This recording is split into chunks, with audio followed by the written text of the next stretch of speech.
नमस्कार दोस्तों, करियर अड्डा फॉर यू चैनल में आपका एक बार फिर से स्वागत है। दोस्तों, संघ लोक सेवा आयोग की सेंट्रल आर्म्ड पुलिस फोर्सेस की भर्ती का इंतजार कर रहे युवाओं के लिए खुशखबरी है। यूपीएससी ने इस परीक्षा का नोटिफिकेशन जारी कर दिया है। इस परीक्षा के तहत बीएसएफ, सीआरपीएफ, सीआईएसएफ, आईटीबीपी और एसएसबी में नियुक्ति की जाएगी। इसका पे स्केल भी काफी शानदार रखा गया है। आज के इस वीडियो में हम इसी वैकेंसी के बारे में विस्तार से जानकारी साझा करेंगे। तो चलिए बिना कोई देर के ये वीडियो शुरू करते हैं।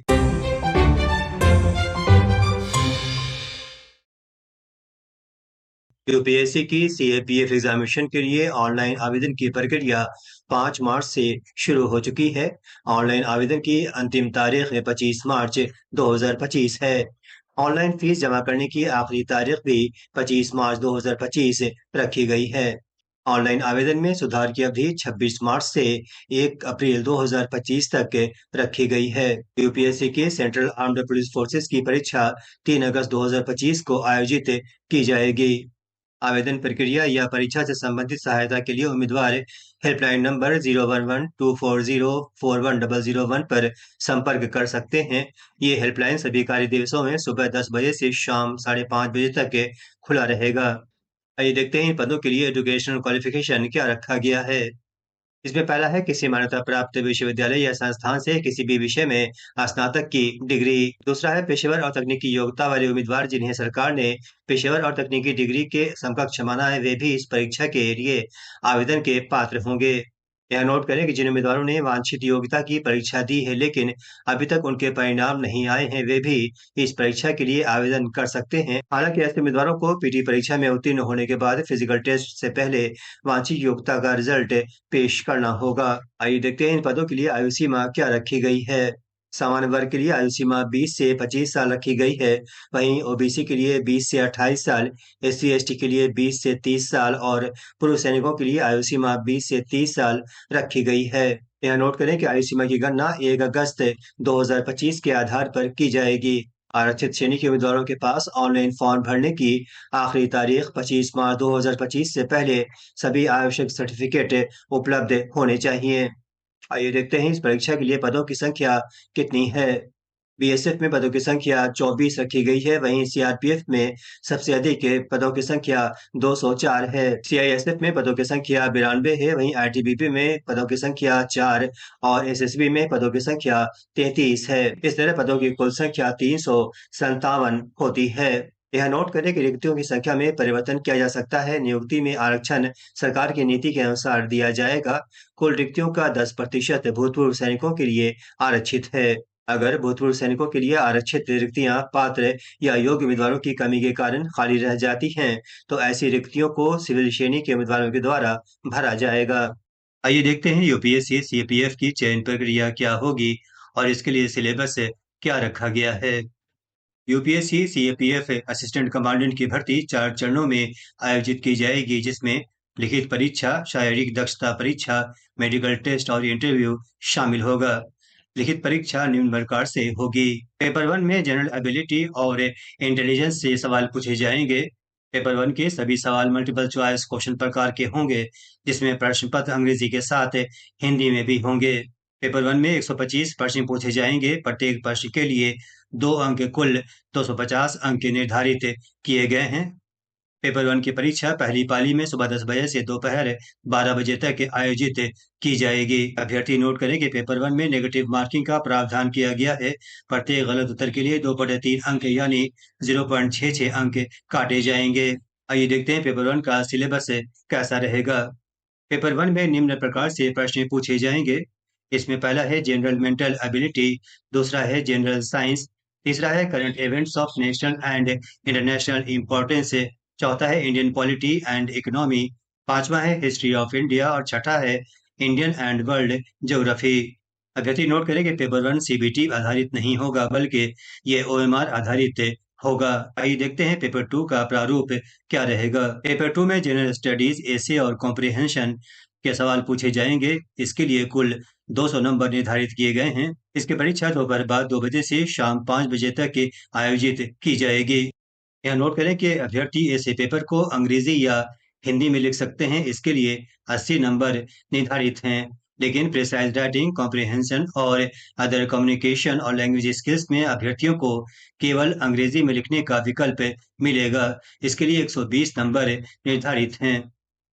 ये देखते हैं physical standard test, physical efficiency test किस प्रकार से होगा। लिखित परीक्षा में सफल अभ्यर्थियों का बाद में फिजिकल एफिशिएंसी टेस्ट निम्न प्रकार से आयोजित किया जाएगा। इसमें पुरुषों को 100 मीटर की दौड़ 16 सेकंड में पूरी करनी होगी, जबकि महिलाओं को इसे 18 सेकंड में पूरा करना होगा। पुरुषों को 800 मीटर की दौड़ 3 मिनट 45 सेकंड में पूरी करनी होगी, जबकि महिलाओं को इसके लिए 4 मिनट 45 सेकंड का समय मिलेगा। पुरुषों को लॉन्ग जंप में 3.5 मीटर की लंबी छलांग लगानी होगी। इसके लिए 3 चांस मिलेंगे। वहीं महिलाओं को लॉन्ग जंप में 3 मीटर लंबी छलांग लगानी होगी। इसके लिए उन्हें भी 3 चांस मिलेंगे। शॉट पुट के इवेंट में पुरुषों को 7.26 किलोग्राम का गोला 4.5 मीटर दूर तक फेंकना होगा। महिलाओं के लिए ये इवेंट लागू नहीं होगा। फिजिकल एफिशिएंसी टेस्ट गृह मंत्रालय द्वारा नियुक्त नोडल प्राधिकरण की देखरेख में आयोजित किए जाएंगे। ये टेस्ट विभिन्न केंद्रों पर आयोजित होंगे, जिसकी सूचना लिखित परीक्षा के रिजल्ट के बाद दी जाएगी। महिला अभ्यर्थियों को इस टेस्ट के लिए रिपोर्ट करते समय अपनी प्रेगनेंसी की स्थिति के बारे में एक सेल्फ डिक्लेरेशन प्रस्तुत करना होगा। अगर वो घोषणा करती है कि वह प्रेग्नेंट नहीं है, तो उसे टेस्ट में भाग लेने की अनुमति दी जा सकती है। झूठी घोषणा के मामले में टेस्ट से गुजरने का सारा जोखिम उसका खुद का होगा। अगर महिला अभ्यर्थी जांच में प्रेग्नेंट पाई जाती है, तो प्रसव अवधि तक उसकी नियुक्ति स्थगित कर दी जाएगी। इस पद को प्रेग्नेंट महिला उम्मीदवार के लिए आरक्षित रखा जाएगा और प्रसव के 6 सप्ताह बाद फिजिकल एफिशिएंसी टेस्ट के लिए उसकी पुनः जांच की जाएगी। आइए देखते हैं इंटरव्यू किस प्रकार का रहेगा। फिजिकल एफिशिएंसी टेस्ट में योग्य घोषित किए गए उम्मीदवारों को यूपीएससी की ओर से आयोजित इंटरव्यू के लिए बुलाया जाएगा। इंटरव्यू कुल 150 नंबरों का होगा। इंटरव्यू के बाद अभ्यर्थियों का मेडिकल टेस्ट होगा। आइए देखते हैं सीएपीएफ के लिए फिजिकल और मेडिकल स्टैंडर्ड क्या रखा गया है। पुरुषों के लिए ऊंचाई 165 सेंटीमीटर और महिलाओं के लिए 157 सेंटीमीटर रखी गई है। पुरुषों के लिए सीने की गहराई 81 सेंटीमीटर होनी चाहिए। महिलाओं के लिए ये लागू नहीं है। पुरुषों के लिए सीने को 5 सेंटीमीटर तक फुलाने की इजाजत दी जाएगी। पुरुष उम्मीदवारों का वजन 50 केजी होना चाहिए, वहीं महिला उम्मीदवारों का वजन 46 केजी तक होना चाहिए। आइए देखते हैं आई साइट स्टैंडर्ड क्या रखा गया है। डिस्टेंट विजन में 6x6 या 6x9 को करेक्ट विजन माना गया है। वही वर्स आई की सूरत में 6x12 और 6x9 को करेक्ट विजन माना जाएगा। नियर विजन में बेटर आई में N6 मानक लागू होगा, वहीं वर्स आई में N9 मानक लागू होगा। मेडिकल टेस्ट गृह मंत्रालय की ओर से नियुक्त नोडल प्राधिकरण की देखरेख में आयोजित किए जाएंगे। आइए देखते हैं अंतिम चयन और मेरिट लिस्ट का निर्धारण कैसे किया जाएगा। लिखित परीक्षा और इंटरव्यू में उम्मीदवारों के द्वारा प्राप्त अंकों के आधार पर मेरिट लिस्ट तैयार की जाएगी।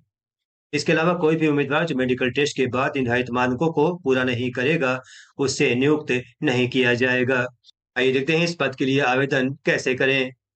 अभ्यर्थी सबसे पहले यूपीएससी की आधिकारिक वेबसाइट upsc.gov.in पर जाएं। इसके बाद यूपीएससी सीएपीएफ एग्जाम 2025 लिंक पर क्लिक करें। आवेदन के लिए लिंक डिस्क्रिप्शन में दिया गया है, यहाँ क्लिक करें, लिंक दबाएं। इसके बाद यूपीएससी ओटीआर पोर्टल पर न्यू रजिस्ट्रेशन लिंक पर क्लिक करके पंजीकरण करें। इसके बाद email ID, mobile number, OTR ID का उपयोग करके लॉग इन करें। इसके बाद सभी आवश्यक विवरण भरकर एग्जाम के लिए आवेदन करें। इसके बाद आवेदन शुल्क का भुगतान करें। अंतिम रूप से आवेदन जमा करने से पहले अपने विवरण की अच्छी तरह जांच कर लें। सीएपीएफ आवेदन पुष्टिकरण पृष्ठ सबमिट करें और उसे सेव कर लें।